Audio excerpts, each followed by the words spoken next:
Good evening friends. నేను ఇలా నా జీవన విధానం ఏంటి అని రాత్రి వేరే వాళ్ళు అడిగారు. అది వీడియో రూపంగా చెప్తాను నేనండి. నేను 1990 99 జనవరిలో షాప్ పెట్టాను. ఎట్టట్టా జరిగిపోతుంది, కష్టాలు నష్టాలు జరిగిపోతుంది. ఎట్టట్టా దండాలు బడ్డాలు భలే కష్టపడుతున్నాను.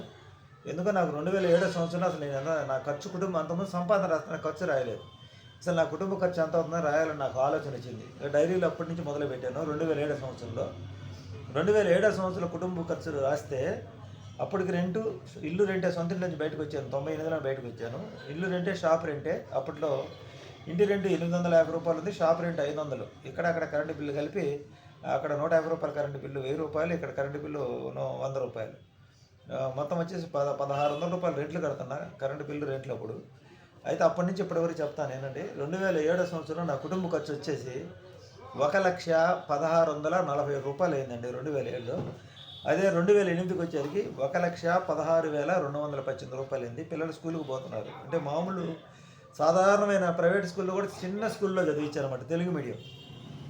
2009 1,33,600 ఖర్చు అయింది. అప్పుడు మా పిల్లల స్కూల్ ఫీజు ఎంతంటే ఆశ్చర్యపోతారు. రూ.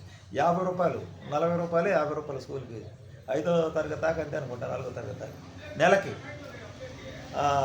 2009కి వచ్చేసరికి 1,33,600 పెరిగింది. అంటే ఎంత పెరుగుతూ వస్తుంది చూడండి.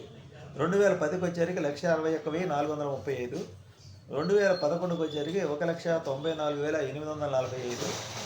2012 సంవత్సరం వచ్చేసరికి 2,18,060 రూపాయలు. అదే 2013 సంవత్సరం వచ్చేసరికి 2,55,700. పిల్లల చదువులు పెరుగుతున్నాయి, ఖర్చులు పెరుగుతున్నాయి. చూడండి ఎలా పెరుగుతున్నాయి. 2014 సంవత్సరం వచ్చేసరికి 2,84,120 రూపాయలు. అదే 2015 సంవత్సరం వచ్చేసరికి 2,58,061 రూపాయలు. 2016 సంవత్సరం వచ్చేసరికి 2,72,030 రూపాయలు. 2017 సంవత్సరంకి వచ్చేసరికి 3,52,030 రూపాయలు. అప్పుడు మా అబ్బాయి ఎంబీఏ చదవటం మొదలుపెట్టాడు. అదే 2018 సంవత్సరం వచ్చేసరికి 2,44,270. అంటే అబ్బాయి చదువు ఖర్చు మా అమ్మ పెడుతుంది, అది తీసేయంగా నాకైన ఖర్చు 2,44,000. అదే 2019 సంవత్సరం వచ్చేసరికి 2,74,400 అయింది కుటుంబ ఖర్చు. అదే 2020 సంవత్సరం తీసుకున్నరికి 3,20,780 రూపాయలు అయింది.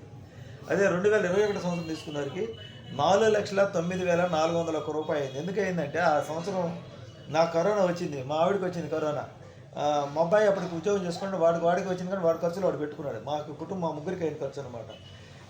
1,20,000 కరోనా ఖర్చుతో కలిపి మొత్తం టోటల్గా 4,09,491 రూపాయలు అయింది. అదే 2022 సంవత్సరం ఖర్చు వచ్చేసి 3,96,671 రూపాయలు అయింది. జనరల్గా అయితే ఇంట్లో సామాన్ రాయను. ఆ సంవత్సరం ఏసీ కొనుక్కున్నా. ఏసీ అంటే ఇంక షుగర్ వచ్చి వేడి తట్టుకోలేక కొనుక్కున్నాను. ఆ ఖర్చు ఇవన్నీ కలిపి 3,96,000 అయింది. 2023 సంవత్సరం వచ్చేసరికి 3,16,964 రూపాయలు అయింది. ఆ సంవత్సరం మా అమ్మ చనిపోయింది. అప్పుడు దాకా మా అమ్మ సపోర్ట్ ఉంది. 2024 సంవత్సరం వచ్చేసరికి 4,07,100. దీంట్లో నేను బంగారం తీసుకున్న వడ్డీ 22,000 కట్టా. బంగారం మీద అప్పు తెచ్చుకున్నాను దాంతో కూడా కలిపి. అంటే 18 సంవత్సరాల్లో 2007లో 1,16,000తో మొదలైన ఖర్చు 2024కి వచ్చేసరికి 4,07,000 అయింది. ఇంకా ఈ సంవత్సరం ఎంతైతే తెలియదు. మా ఆవిడకి ఆపరేషన్ చేయించాలి కదా. ఇలా జాగ్రత్తగా కుటుంబాన్ని లాక్కొచ్చా. అప్పుడు నేను 1,500 కరెంటు బిల్లు రెంట్లు 1,500 కట్టినవాడిని. ఈ 2007 సంవత్సరంలో 1,600 కట్టినవాడిని. ఇప్పుడు నేను వచ్చేసి షాప్ రెంట్ అయితే, ఇంటి రెంట్ అయితే ఎంత కడుతున్నానంటే కరెంటు బిల్లులతో 9,000 కడుతున్నా. 1,600కి ఈ ఈ 18 సంవత్సరాల్లో 9,000 అయింది. అప్పట్లో 1,600 కట్టేవాడిని, ఇప్పుడు 9,000 కడుతున్నా. 9,900 దాకా కడుతున్నా. అంటే 8 రెట్లు పెరిగిందనమాట. ఇలా పెరుగుతూ వచ్చింది ఈ 18 సంవత్సరాలు. కానీ చాలా జాగ్రత్తగా మెయింటైన్ చేశా. అయితే ఇప్పటికి తేడా ఏంటంటే మా అబ్బాయి 4 సంవత్సరాల నుంచి వాడు బయట ఉంటున్నాడు. వాడి ఖర్చులు వాడే పెట్టుకుంటాడు. మా అమ్మాయికి మాత్రం మనం తిండే పెడుతున్నాం, ఆమె ఖర్చులు ఆమె పెడుతుంది. నేను కుటుంబ తిండి ఖర్చు, రెంట్లు, మా ఖర్చులు, అనారోగ్య సమస్యలకు సంబంధించి రాశాను. వాళ్ళవి కూడా కలిపితే చాలా అవుతాయి. ఇలా ఇలా ఉంటుంది ఖర్చులు. ఇప్పుడు ఈ రోజుల్లో అది చిన్న చిన్న ఇళ్లలో రెంటుకుంటున్న, పెద్ద ఇల్లు కూడా కాదు, చిన్న షాపు చిన్న ఇళ్లలో రెంటుకుంటే ఈ విధంగా పెరిగింది. ఎప్పటికప్పుడు లెక్కలేస్తే ఇలా ఉందండి. మధ్యతరగతుల సంపాదన ఖర్చు ఈ సంవత్సరం ఇంకా పెరిగింది. ఆపరేషన్ల ఖర్చులు, అనారోగ్య సమస్య ఖర్చులు పెరుగుతున్నాయి కాబట్టి ఏటేటా. అప్పుడే ఈ ఫోన్ రీఛార్జ్లు ఎక్కువైంది, టీవీ రీఛార్జ్ ఆపేసా. దాదాపు 2 సంవత్సరాలు టీవీ రీఛార్జ్ చేయండి. ఎప్పుడో ఒకసారి ఒక నెల 2 నెలలు చేస్తాం, మళ్ళీ ఆపేస్తున్నాం. అంటే సంవత్సరానికి ఒక 2 నెలలు టీవీ రీఛార్జ్ చేసేది. ఇలా మెయింటైన్ చేస్తేనే ఈ విధంగా ఖర్చు అవుతున్నాయి. 18 సంవత్సరాలు చూశారు కదా, 1,06,000తో మొదలైన ఖర్చు పిల్లల చదువులు పూర్తి అయిపోయేసరికి 4,07,000 అయ్యి పిల్లలు ఉద్యోగాలు చేసేటప్పటికి పిల్లలు ఉద్యోగాలు చేసే స్థాయికి వచ్చరికి 3,00,000 చిల్లర అయింది ఖర్చు. ఇంకా అక్కడి నుంచి వాళ్ళు ఉద్యోగాలు చేసుకుంటే వాళ్ళ ఖర్చులు, తిండి ఖర్చులు, వాళ్ళ ఖర్చులు పై ఖర్చులు వాళ్ళే పెట్టుకుంటారు. తిండి ఖర్చుల వరకు నేనే పెడుతున్నా. షాప్ రెంట్, ఇంటి రెంట్, తిండి ఖర్చులు ఇవి. ఇలా ఉందండి మధ్యతరగతి బడ్జెట్. జనరల్గా అయితే 3,50,000 అయితే ఖర్చు. ఈ అనారోగ్య సమస్యలకి అనుకోకుండా 1,00,000 రూపాయలు అయింది.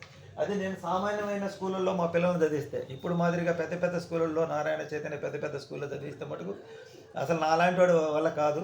మీరు కూడా నేను చెప్పేది ఏంటంటే, పిల్లల్ని చదివించాలంటే మనలాంటి వాళ్ళకి చదివించే ఆప్షన్ చిన్న చిన్న స్కూళ్ళు ఉంటాయి. గవర్నమెంట్ స్కూల్లో, చిన్న చిన్న ప్రైవేట్ స్కూల్లో కూడా చిన్నవి ఉంటాయి. మనం ఏంటంటే పేరు గొప్ప ఊరి పని పెద్ద పెద్ద స్కూల్లో చదివించి 10th క్లాస్ వచ్చారు మన పైన అప్పులు పాలైపోతున్నారు చాలామంది. అటు పూర్తిగా వాడిని చదివించలేకపోతున్నాం, ఇటు మనం ఇటు పనిలో పెట్టలేని పరిస్థితి. అందుకని సాధారణం మీ దగ్గర సంపాదన తక్కువగా ఉన్నట్టయితే పెద్ద పెద్ద స్కూల్లో చిన్నప్పుడే గొప్పగా పోయి చదివించి ఇబ్బంది పడే ఎక్కడికన్నా మనకి వీధుల్లో గల్లీలో చిన్న చిన్న స్కూల్లో చదివించి 10th కానించి మంచి స్కూల్లో చదివించండి. లేకపోతే 7th క్లాస్ దాటి కానీ చదివించండి. ఇది ఈ బడ్జెట్ లెక్క. ఇలా ఇలా జాగ్రత్తగా నడుపుకొని రావచ్చు. ఇప్పుడు నేను చెప్పిన దాంట్లో రెంట్లే పోయినాయి. ఈ 18 సంవత్సరాల్లో రెంట్లు ఇప్పుడు అప్పట్లో 1,600తో స్టార్ట్ అయిన రెంట్ ఇప్పుడు ఈరోజు రెంట్ కరెంటు బిల్లు 9,500 కడుతున్నా. ఇదండి ఈ వీడియో విధానం. ఇది ఈ జీవన విధానం నాది. ఈ 18 సంవత్సరాలు ఈ విధంగా జరిగింది. మా వీడియో నచ్చితే లైక్ చేయండి, షేర్ చేయండి, సబ్స్క్రైబ్ చేయండి, సపోర్ట్ చేయండి. విలాసవంతమైన జీవితాన్ని నేను ఎప్పుడు జీవించలేదు. సాధారణమైన జీవితమే. ఈ 18 సంవత్సరాల్లో ఈ షాప్ పెట్టిన తర్వాత ఇప్పుడు ఈ లెక్క మొదలైన కాంచి నా సంపాదన సరిపోక ఉన్న పొలాన్ని అమ్మేశాను, స్థలాలు అమ్మేశాను, తర్వాత అమ్మ సపోర్ట్ ఉంది. ఇన్ని రకాలు జరిగితేనే నా అలాంటి వాడు జీవనం జరగడం కష్టం అవుతుంది. అందుకని ఎవరికైనా పెద్దల సహకారం ఉంటేనే వాళ్ళ జీవన విధానం జరిగింది. అయితే నాకు పెద్దల సహకారం పూర్తిగా లేదు. ఒంటరి పోరాటం అయింది. అందువల్ల నేను ఏది కూడా ధైర్యంగా చేయలేకపోయినా, సాహసం చేయలేకపోయినా. ఎందుకంటే భుజం తట్టి నీకు మేము ఉన్నామని చెప్పేవాళ్ళు లేదు. అది కానీ ఉంటే ఎవరైనా బాగానే ఉంటాం. అందుకని తల్లిదండ్రులు సపోర్ట్ ఉంటే వాళ్ళని గౌరవించండి. వాళ్ళు చాలా వరకు మనకి ఎంత మేలు చేస్తారో అంత మేలు చేస్తారు. లేకపోబట్టే నేను ఎంత బాధపడతాను. ఎందుకంటే మా అమ్మ ఒక సాట, నేను ఒక సాట. అందువల్ల కుటుంబం ఇలా అయింది. సొంత ఇల్లు లేకపోవడం వల్ల రెంట్లే జరిపోయింది నా జీవితం అంతా. ఇదండి, జాగ్రత్తగా చేసుకుంటే ఇలా నడపచ్చు జీవితాన్ని. Thank you friends. మా వీడియో నచ్చితే లైక్ చేయండి, షేర్ చేయండి, సబ్స్క్రైబ్ చేయండి, సపోర్ట్ చేయండి.